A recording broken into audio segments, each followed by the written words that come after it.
Okay, so this is Shabbat Parshas Noach, Beis Rish Chedesh Marcheshvan, Tovshin Chov Dalet. The Maimon begins, Lahavin Inyan, Igullim, Viyoshar. To understand that which is brought in Kabbalah, they talk about revelations invoking the metaphor of circles, and then they speak about divine revelation as Yosher, as straight or direct. What does this mean? What is a circular revelation, and what is a projection, a direct projection of divine revelation? To understand that in the Mavur, the Maimon, the Shabbat Parshas Noach, my Mored Marazokin. So it's explained in the Maimon Parshas Noach when this Maimon was said by the Rebbe in a collection of the manuscripts of the Mittel Rebbe, and in brackets Shashona Hi Shnas Hamei v'Chamishim Yistalkus Ilulish, like this year, 150 years since his Istalkus. So these Maimorim are written in B'Ksav Kodesh Admura Tzoi, written by the Mittel Rebbe's holy hand script, handwriting in Agoy Shal HaTzemach Tzedek with the Tzemach Tzedek's notations.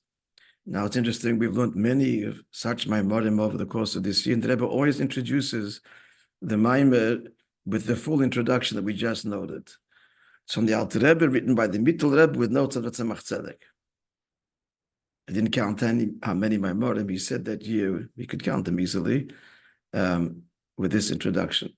But it's noteworthy that it was stated each time fully. First and foremost, it's a mark of respect and acknowledging the authors.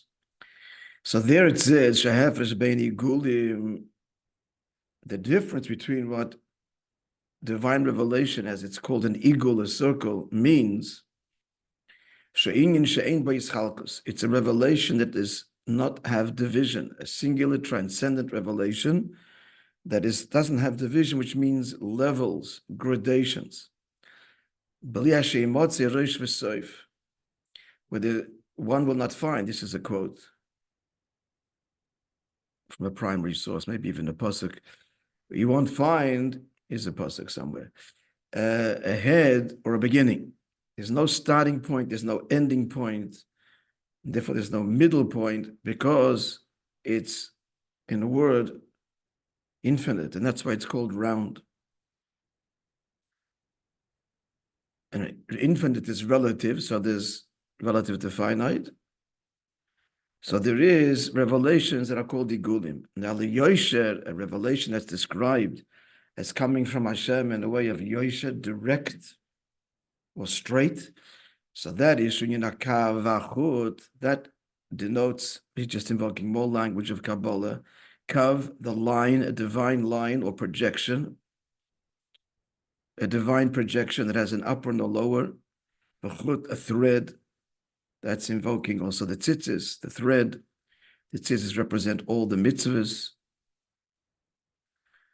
So this revelation, a kav and a chut, a line and a thread, they're all just words to invoke this idea, describing a revelation that has gradations. Sheyesh by ma'ilo mata, there's upper and lower. So to understand that, yuvon me'ahefresh bein ifanim l'serafim. We'll understand this difference, the difference between the eagle and the kav, or the yosher. We understand the difference between ifanim and serafim. Two levels of malachim, ifanim are lower and serafim are higher. Now, shagam heim, and we're concerned with them because we meditate on their avodah every day as an integral preparation to the Shema. Shagam heim bebchinas Igullim v'Yosher, so they respectively embody the eagle and the Yosher. Sharei ifanim bebchinas Igullim. Ifanim actually means wheel, so there you have it. That's the idea of Igullim. Moshe Kosev, as the Navi describes Yecheskel, the vision of the Merkava and the, again, let's just remind you that the Merkava is essentially the Ifanim, the wheels, the four images that we learned about in the previous Maimer, atop of which sits the throne, atop of which sits the Adam She'ala Kisei. So the Ifanim are Igullim, Moshe Kosev, Kashayi Oifen, B'Seicha Oifen. There was a wheel within a wheel. That's the way he describes it. Like a turning or whirling wheel. So we see that the idea of the circular, endless, no start or end relationship with Hashem, that's the Yifanim. But the Srafim, the description of the Srafim which are hiding them, are described invoking Yoisher and uprightness, Mishakosov, as he's described in Yeshaya describes. The Srafim oimdim, the Srafim are standing. So standing is a very different imagery than the wheels, the turning wheels, which the Nova uses to describe the Yifanim. All right, we still haven't explained anything. We just got more words and physical imagery. And the matter is the Hine is base. Let's look at their different avodah, their different praise of Hashem.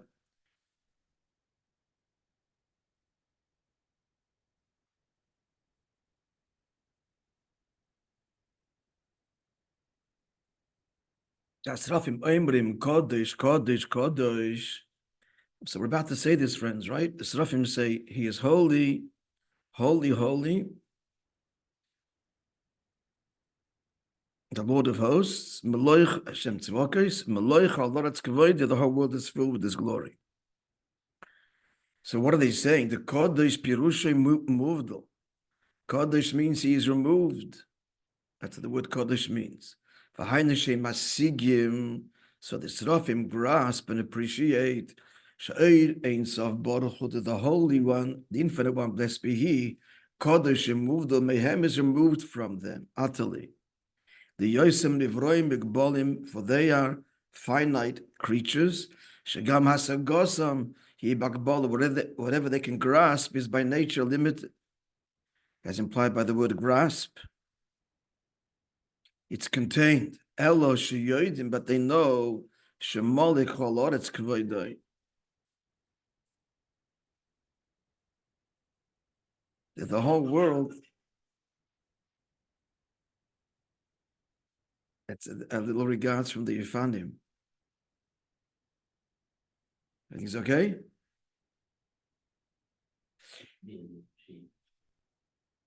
Yeah, our relationship with machines can be frustrating. They know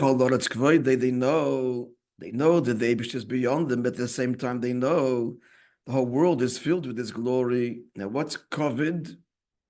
What does glory mean? Covered begematria lamed beis. So covered is a numerical value of 32. Let's add it up.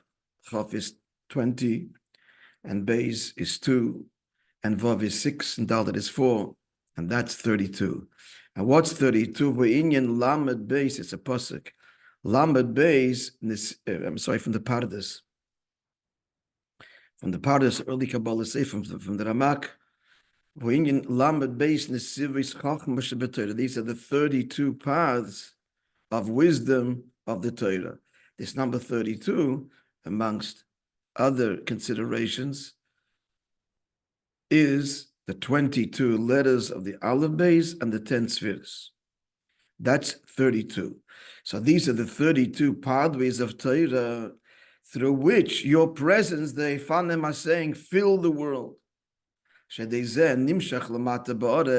through Torah that you are drawn here in this world. That's what the Srafim say. You are beyond, and you are revealed in the world through your Torah, in simple language. But the Yifanim, they're lower.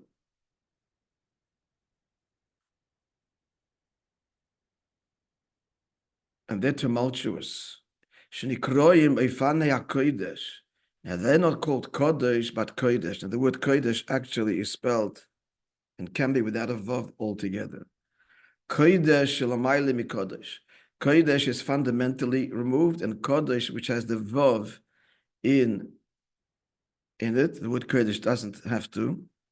So as we learned in the previous Maimer, vav means drawing down, connecting. So they're connecting to a higher level. The true Kodesh. So they say two things. Baruch means blessed. Now, what does blessed mean? No idea.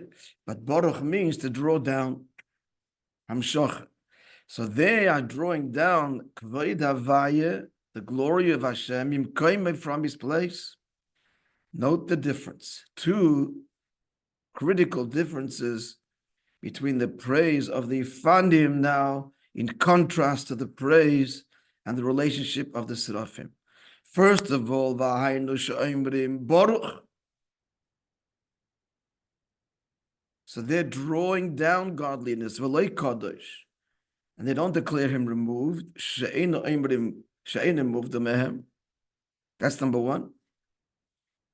They're not declaring that God is removed. They're saying God's near and close.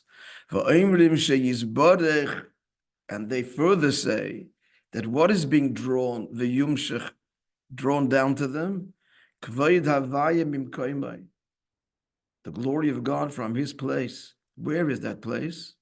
Beyond all definition. Only he knows. His place. Pirish mimkoimai or atzmi, his essential place that is beyond all address and definition and appreciation. Ein Sof is somewhat of an address. The infinite one, blessed be, it's quite a few words, and they're nice words. But Mimkoimai, his place, Vishu Kodesh Umuvdo Be'etzem, they draw on the essence, relatively speaking. Baruch, they draw on this, on the essence of Hashem, into themselves and the world. And that's, as Chassidus explains, because of their bittul. Let's continue. H'tשכ להבין, and that's where we get two more lines in the Maamar, and we don't have any more.